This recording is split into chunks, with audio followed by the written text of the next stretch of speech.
to lock down. It's going to require a really excellent performance from Limp, I think, to take this game. I've seen him go for this blink rush before. I think this is a great game for it so that they're not completely reliant on Hanskin's clock to make plays. And if you do that, especially with the Darks here, you're going to find kills. You're going to make space for Nico. I'm curious to see what items he goes for as well. And I think the bottom lane for Alliance win. Off early on if they don't fit. On the other side, there is Oracle. I think this game is going to be even, the first one we've seen today. Yeah, definitely the closest of the drafts, and I think that more importantly, if you get a little bit of a lead on one team, it's not just game over. Yeah. Well, this is very important things to think about when the stakes are going to be as high as this. We only have one of these teams going to be able to stay immortal, the other one going to be dropping down to mere divinity. The first game was picked Oracle, and they had a lot of success with it. Fly to Moon was very happy with that pick. They wrote their name proverbially on that hero and its success. And then Alliance comes along and just sees that and decides, I'm going to take that for myself. Kind of like when a coworker, you know, you say you have a refrigerator, you know, where you have a bunch of people's lunches and stuff, and everybody writes their name on it. And some coworker comes along and just takes that, somebody else's food, and eats it for themselves. That's it seems very rude of Alliance to do something like that, right? It's like the rudest thing you could do. Absolutely. I just wouldn't be able to stand a workspace with somebody who'd be willing to do a heinous act like that, Rich. But let's get into game 3 of Fly to Moon versus Alliance. I was like, I didn't witness some thievery going on here, but I'm assuming something pretty intensely right now. But seriously, what do you think about this draft, though? Like, is the Oracle positioned for success again? No, seriously, Rich is a piece of shit. What a piece of shit. I thought that'd be right, yes. It looks pretty good. There's a lot of different things he can dispel. I love this Underlord pick, actually. I think it's super good if he gets away with the lane. If he dies a couple times, which is possible, this is going to be our first blood, it can prove to be problems, but I think if he's able to sustain, the hero has some really big benefits this game. Versus this Surge, versus these high HP heroes, the Firestorm is definitely going to be nice. And if he gets Mech Pipe, I'm seeing a severe lack of damage on Alliance.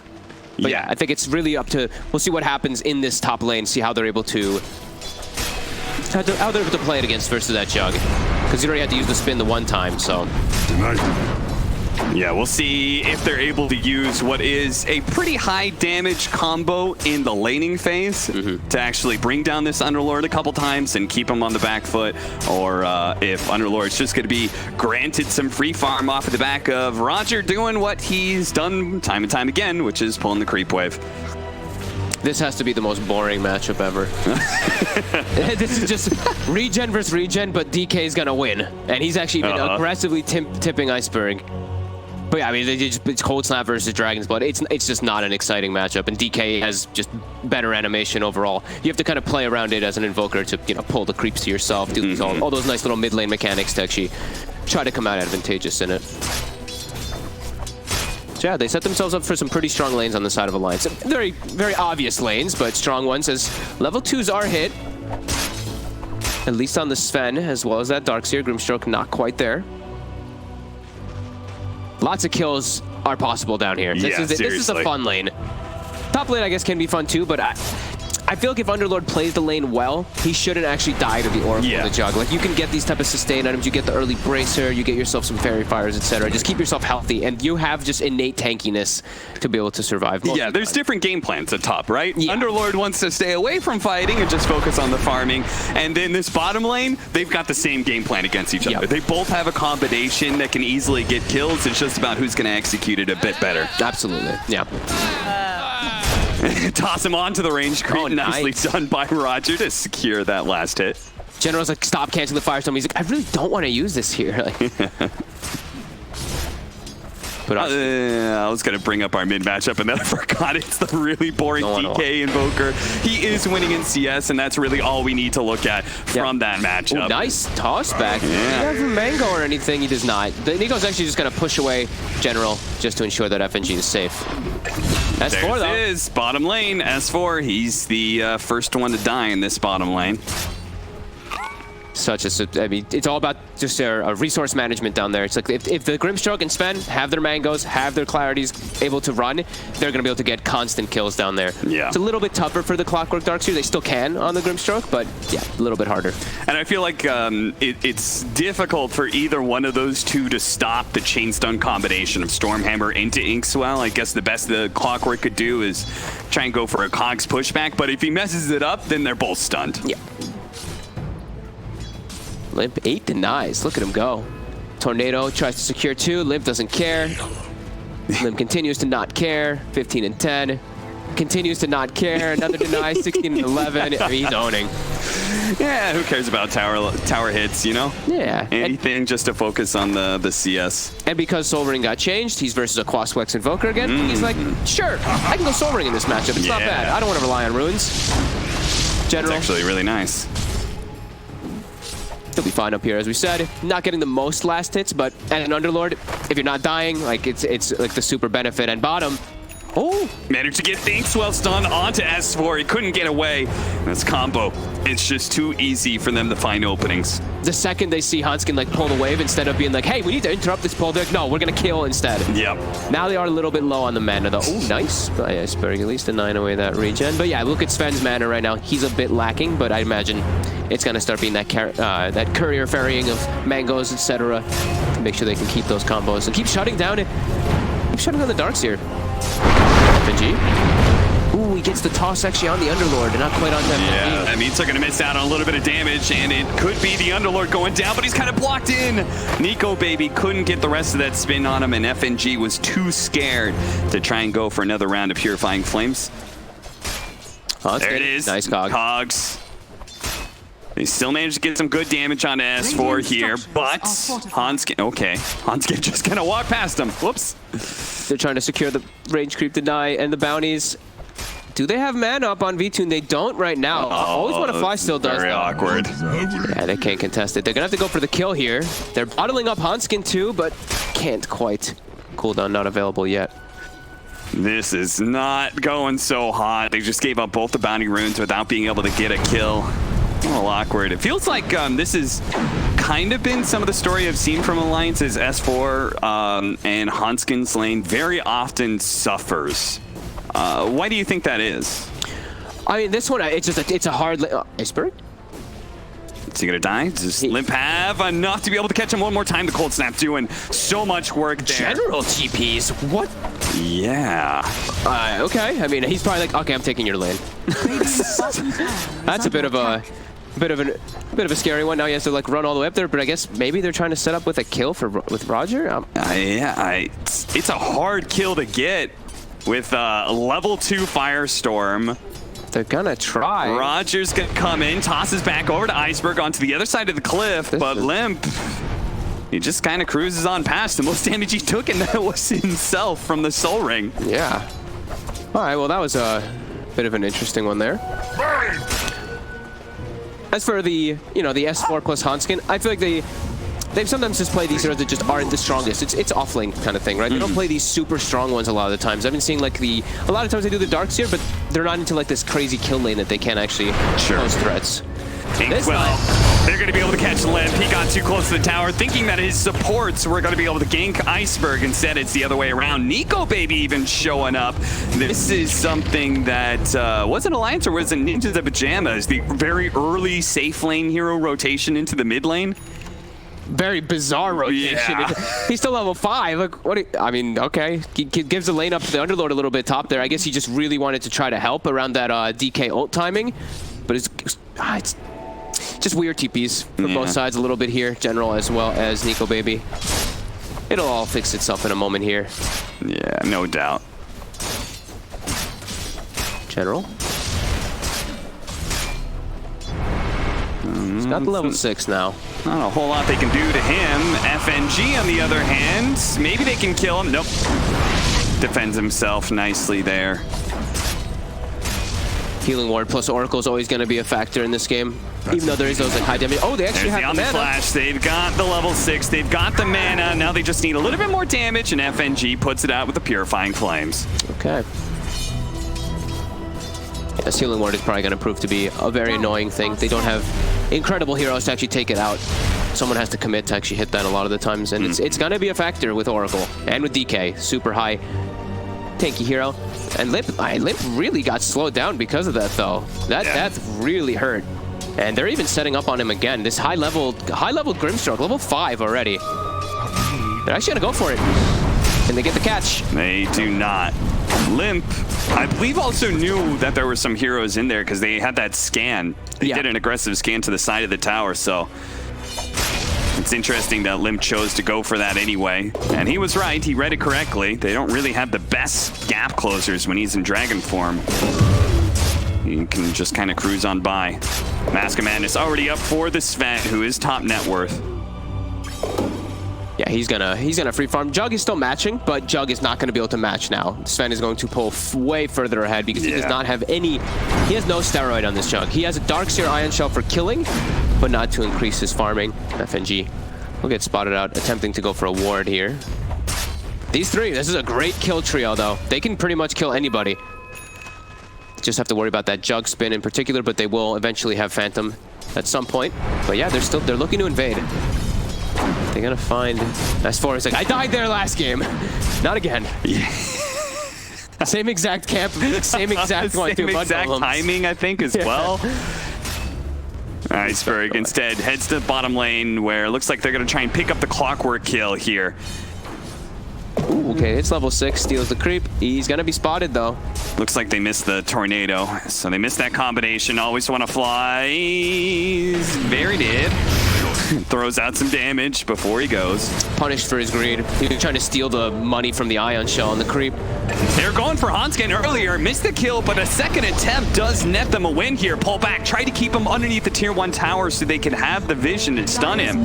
But sadly, they do not catch him. Iceberg's aggression is once again rewarded. 5-3 now. 10-minute battle runes coming up. Roger held in place. Is he gonna get the rune though? He's gonna try. Pick it up. Pick it up. No.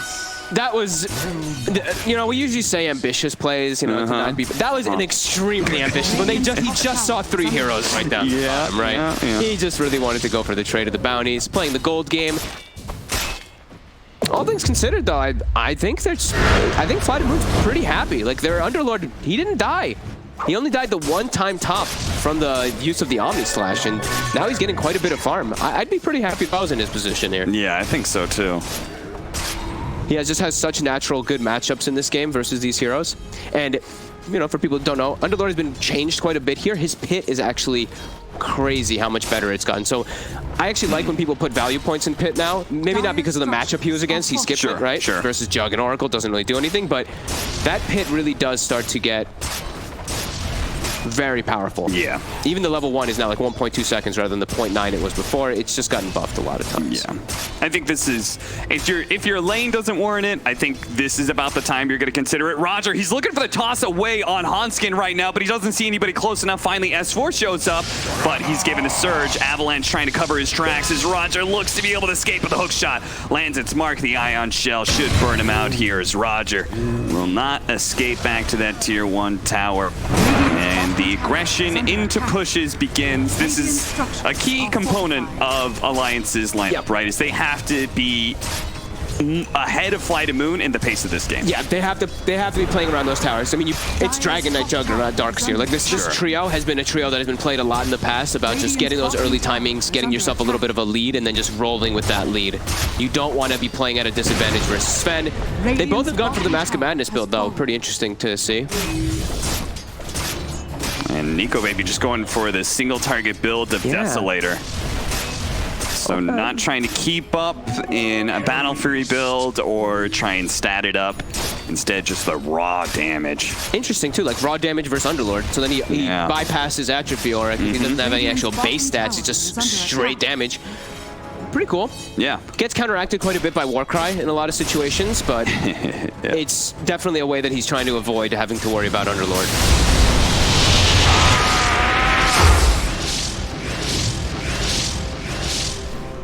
Did I see that right? I think he switched to S and Y actually after we were just talking about it. So Yeah, maybe he was going through that exact same like kind of checklist of heroes. Where he's like, how do I deal with this Underlord?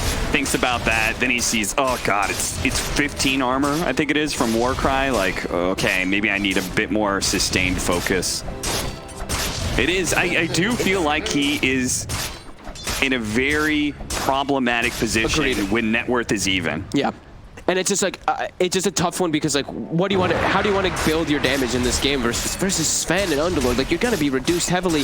You don't have great targets to stick on either. Like, Invoker is going to be able to ghost walk a lot of the time. So I think he's probably just like, geez, what's the best item build? SNY kind of fits a lot of different variables. Yeah. Sober General has not committed his gold here. He's actually just sitting on the plain Bassi. Maybe contemplating the Veil for his team. Limp gonna be caught. Pit of Malice first. Runs in with the Inkswell. It's gonna be a lot of chain stunning, but Alliance still has a chance here to be able to counter rotate. Oh no, the Soul Light. It catches the two of them. They're gonna go for the Dark Rift out. They do have it on the slash, and Sticks on always want to fly and brings him down. Iceberg though will survive. What a quick response come out. They didn't have the Tiny. Roger's actually chilling in bottom, getting his farm on. He's trying to get his Blink Dagger timing because this game, he's not having a successful one. The other ones, he had the Blink already done. I think if they had him up there, that's actually a kill before they're able to counter-initiate on the side of Alliance. But he's showing on the map, so they know they can just turn it there. I do like the way, though, Fly to Moon set that up when you said, like, they've got excellent kill combos, and if they bring the Underlord with them, they can always force that kind of response and then just get a free get out. I mean, who cares if they're always want to fly dies, you know? Yeah, that's definitely fair. Sven's just able to farm during the majority of the time. Yeah, he was hitting on mid tower a little bit. Speaking of, always wanna die. Die he will. Yeah. 7th kill of the game for Alliance as they start taking over the ancient area. And I love that they do that, right? That's, I think, like the best move that they can make out of this top situation. They're like, we can't take the tower. We get a kill, but what's their best move next? Steal Ancients from Sven. So definitely like that they put some wards around there and emphasized on the left side of the map versus this Sven. It's the end of a pretty solid game plan, and so we head back into the game. Yeah, I was a little bit concerned for Alliance's damage, but we're really starting to see like Fly to Moon's having some damage issues because of Iceberg being so slowed down, and V2 just can't get involved yet. What have we here? 15-minute bounties will get split. Looks like V2. He wants to even out the tower difference here and take this safe lane tower. It'll be interesting to see what Alliance does, because you said look for these fights, and Nikobaby is already here. Let's see if the rest of the team responds. He's gonna pop out. He's gonna get out of this. Yeah. I think this tower is, when V2 shows up, that's when it's like, all right, we're not actually fighting a 4v5 now. This tower is unsavable. Sure. Don't risk that one when you don't have everyone set up. When it's on your terms, I guess I could say, that's when it would be better rather than just a response to Fly to Moon. And a better opportunity to get those terms is with this Blink Dagger from Limp. So now they've got some clear initiation where it doesn't have to be just the clockwork. Yep. And on the side of Fly to Moon, they don't have their clear initiation yet. Maybe that's the Blink flying out on the Tiny, I think, though. Yeah, it should be about that timing for him, right? Still short. Still 200 short. He's still suffering a bit here. Is stacking some camps, but like we said, there's vision coverage from Alliance. Now they've got their bolts back online. Look at them clumping up toward mid. Get that mid tower. Even have Huntskin in a really good spot here. They see the Underlord is a little bit out of position. If they're going to 5-man anyway into this tower, might as well make the fast move. Catch somebody right way. Take the tower and push in. Look for more. Limp blinks forward. Trying to catch Always Want to Fly. Didn't have the Dragon Tail, though. Immediately into the triangle, too, because of that ward that they placed earlier. They see poor Roger. And it is poor Roger. He's got the vision on him. Limp, nicely done dodging that avalanche, and will, okay, doesn't quite get the Dragon Tail just yet, but Roger honestly has nowhere to really run. Nikobaby could kill him at any point, but he doesn't want to blow the Omni Slash. It's not necessary. He's saving that for the Sven, or for one of those big cores in particular. They're making all the right moves. Dude, can we see those two wards again? And then the sentry that's right in the middle there on the triangle, it's missing 2 wards. Yeah, it's pretty much perfectly placed. They did get the 1D ward on the southern side of that triangle, but yeah, I mean, that was such perfect movements there. Probably FNG, right? The one who's calling for that. Yeah. Making that invasive play, getting those wards down versus Sven. Yeah, and they're not the usual ones. Yeah, I have to imagine those wards are specifically placed because you so often place the sentry right there in the middle to cover like both of the tops of the ramps, basically. Yeah, this one is kind of a usual because it blocks the camp as well, and it's a very easy one to get in there with at like very little risk. But yeah, they're having a tough time actually dealing with that, and tough time dealing with the aggression that's coming from Alliance. Radiant are scanning. And like, Iceberg is just nowhere to be found. He's having a really tough game. Yeah. He's got this 4-staff. He's 3-0-0, but you're not feeling that impact of him because he doesn't provide too much versus this DK who has Soul Ring. He doesn't care about EMP. Jug just spins it off, and the rest of them are kind of off the map for the majority. They come in afterwards. This time they're trying, though. S4 is showing his face. With the swell initiation from Roger, but a nice save from FNG. Forgave all of that magic damage that just came in with the Fate's Edict. Beautiful. And saves the ult. That's when you know, comfortable Oracle player. He didn't panic ult. He knows this is all just straight up magic damage. I can prevent it easy with just a quick W. Nice Fate's Edict. And now, boom. Time to go. They see where Fly to move in his position. They're looking to fight. They have their blink. V2 might want to get... V2's in the area, though. He might want to get involved, and he's pretty strong still. Did he just pick up I think it was a BKB, right? Yep. Yeah. Nikobaby's coming forward. They're going to try and blow up the Underlord as quick as possible, separating him from the rest of the team. But here comes V2. He's already turned straight for FNG. No FNG here. Now getting good cleave hits on the Darkseer, as well as Limp turns back to Nikobaby instead. Nikobaby being slowed down by this damage of the Cold Snap, the constant stuns while he's Mask of Madness. Plays to his doom, and a really big win for Fly to Moon, because that win turns into a tier 1 mid. Yep. That's huge. V2 turns up at the perfect timing as BKB comes. Alliance overextends. They got the tower already. That was just a dive forward to try to get extra kills, and they get punished for it heavily. When V2 finally does show up, they have the numbers. Oh, geez, Alliance, though, they're not slowing down. They actually come right back and try and fight Fly to Moon, take away General before he can get the Dark Rift out. They surge up. They know I always want to fly is here. Blink is ready to go. An overextension from Alliance gets followed by an overextension from Fly to Moon. Both tier 1 towers had died, and then they just go for the extra rather than just being satisfied with what they've achieved and what they've gained. So a little bit of mistakes there coming out from both sides. Yeah, I always find that funny, like in front of the tier 2 mid is just such a, like for whatever reason, you do always seem to find yourself there, you know, pushing in. But it is a kind of a no man's land. There's nothing really to be obtained there. You're surrounded by jungle and high ground areas and a tier 2 with its aura. It's like just a terrible area to fight. You just had used everything, like especially for them, they just used God's Strength, they just pushed forward, they just, like, everything was already utilized. So yeah, they get punished for their over-aggression, same as Alliance did before. But now Alliance, they get a little bit of breathing room. They get to back up farm for a second, and then DK farm is going to be back up because they did, you know, die initially earlier with it. Yeah. So now it's probably going to be back the other way shortly when Alliance does want to make their move. But it's very scary, though. V2, and he's showing now, hey, you're no longer playing this 4v5 game. I'm going to be showing up to all these fights. That's why I went for this BKB. I went for this earlier type of timing build rather than prolonging it, going for SNY, something like that. He could see that Alliance was starting to really dictate the pace, and he wanted to join. And one of the biggest issues of that last team fight for Alliance was the fact that they got caught by Soulbind plus Pit, and the Sven was able to swing on them. They're going to have to use that mobility, right? While he still doesn't have Aghanim Scepter, that's the one advantage Alliance has. Yeah, I mean, Aghanims and even the levels, right? Once you start getting levels on this Sven versus Darkseer, versus Oracle, you get this Dispel. Starts being a big problem to actually protect yourself. And we saw FNG. He has Aether Lens, which is, I mean, amazing farm. We never see FNG with items, so this is already like, wow. But he was very far deep forward that time. And he got caught by the Sven stun. Yo, love the shovel when you're an Oracle. It's the best item on Oracle. Yeah. He makes such good use of the healing salves that are dropped. Yep. He's like the only hero that actually uses. I feel like everybody else is like, God, whatever. I'll just tank a creep wave and just use this, whatever. Like, here we go. On the aggression again, V-Tune. He's feeling strong, level 16. They're going to run right into S4. Catch him mid-surge. Whoa, what a jump in from Hoskin. And the vacuum back into the Cog stun. It does a good amount, but V2, he already got off the God Strength BKB, and he's laying in the work onto the Dragon Knight. He quickly gives up, though, seeing that false promise. Roger looks like he's going to be the victim here. A beautiful counter initiation from Alliance, but it only results in 2 support kills unless they catch Iceberg. That would be really big. He's so close to being able to get out the Dragon Tail. They're going to give him the vision inside of the trees. Great rocket flare from Hoskin. And that should be the death of Iceberg. He's still got a tornado, but I just can't see him getting out of here as Hanskin's on the other side of things. Oh, picture perfect. How beautiful by Hanskin. Did he have the... I didn't see it first. Did he have FNG's Fortune's End on him when he charged you guys? I saw the ink swap pop when he charged. So did he dispel it or something? Either way, beautiful initiation or counter initiation by him and S4. That was sick.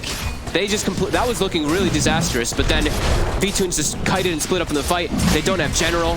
Fly to Moon's outnumbered. Alliance has the numbers, and now into a quick Roche with this Deso. Man, if he did get out that Fortune's End, which I think you're right, and look, did. I saw the that pop. is such fast play for them, because that was a smoke that just broke on them. Granted, they did have a ward, but it's still great reactions.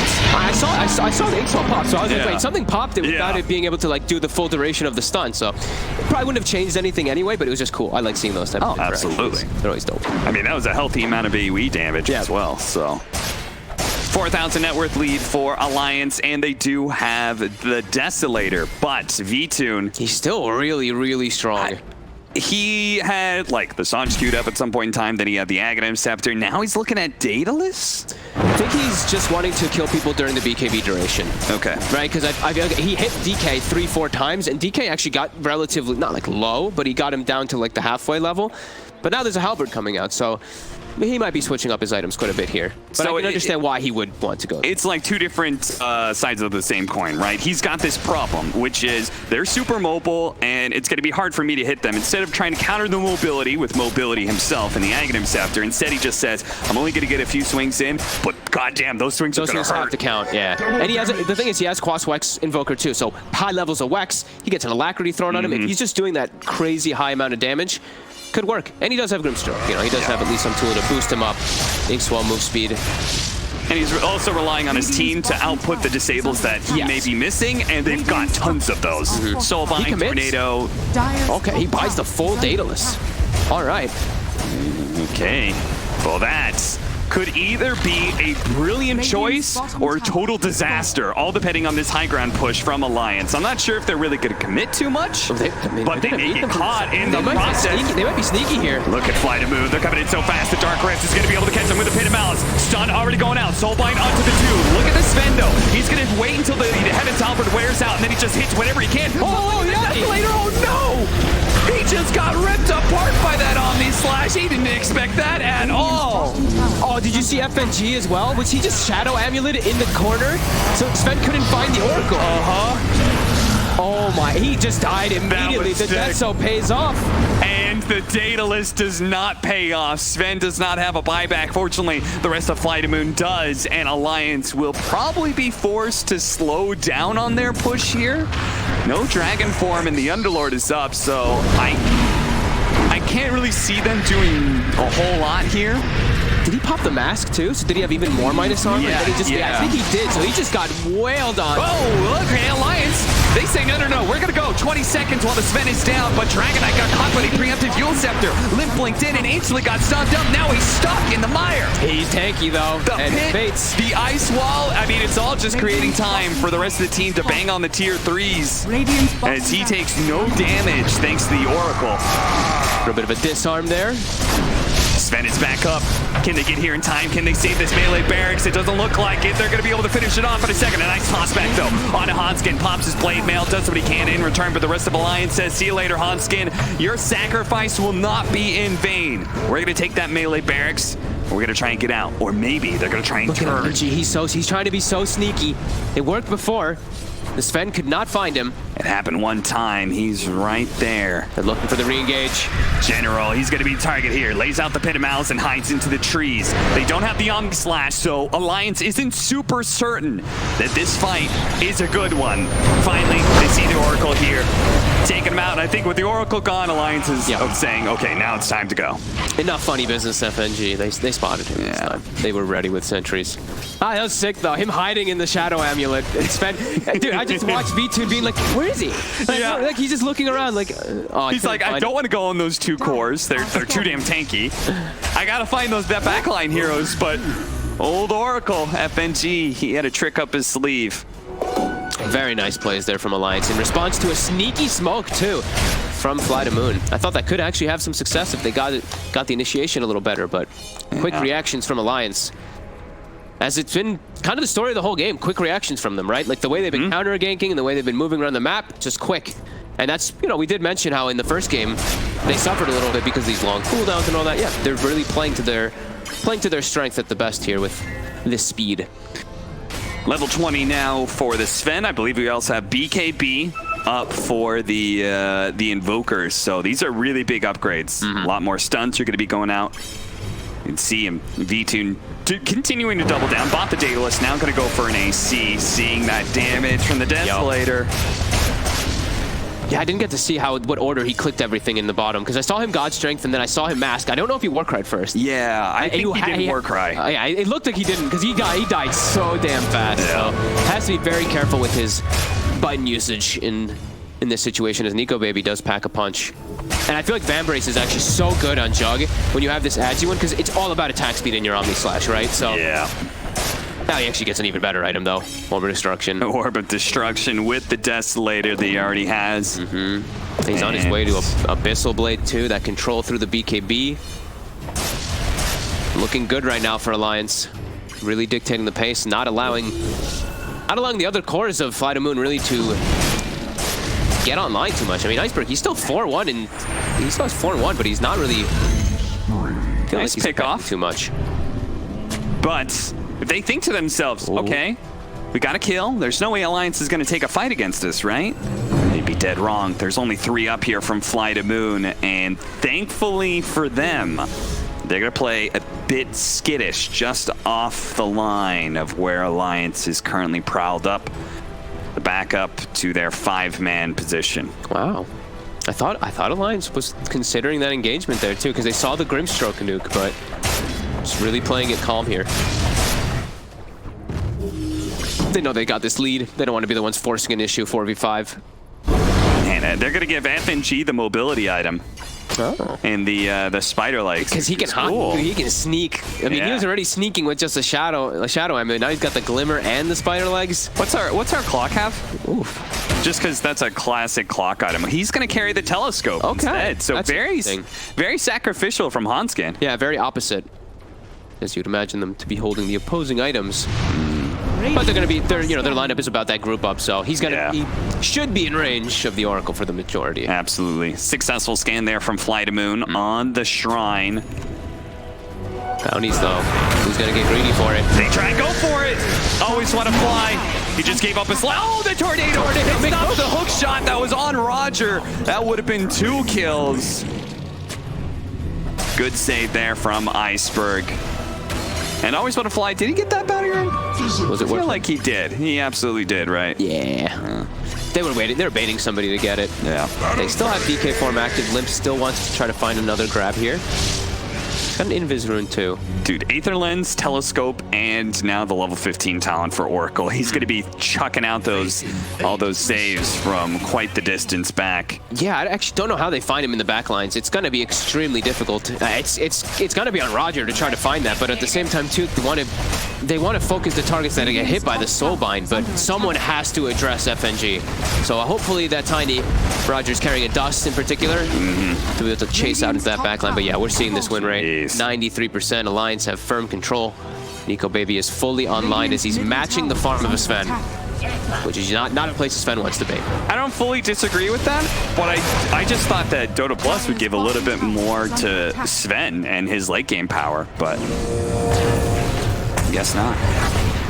Usually have the AC it shifts a lot when there's okay, when your cores are 0-5. Yeah. It shifts a lot when you get a Rax advantage too. But yeah, I mean the other cores just are non-existent really. Like even though it's like we said, Iceberg, he's not dying a whole lot, but he can't contribute too much. Now he feels like he's just this walking setup and then an Alacrity, and that's pretty much it. They lose their Underlord and then immediately move to the bottom part of the map where they'd be quite right that there is going to be someone isolated here. Iceberg is going to spot Hanskin. Tornado lands first. Now Rogers going to try and follow that up here. Eventually. Okay. Pretty sure that was a kill, but I thought so too, because he had the Grove Bow debuff as well. So Tiny's combo is going to actually do a lot more damage there, but I guess he was just scared.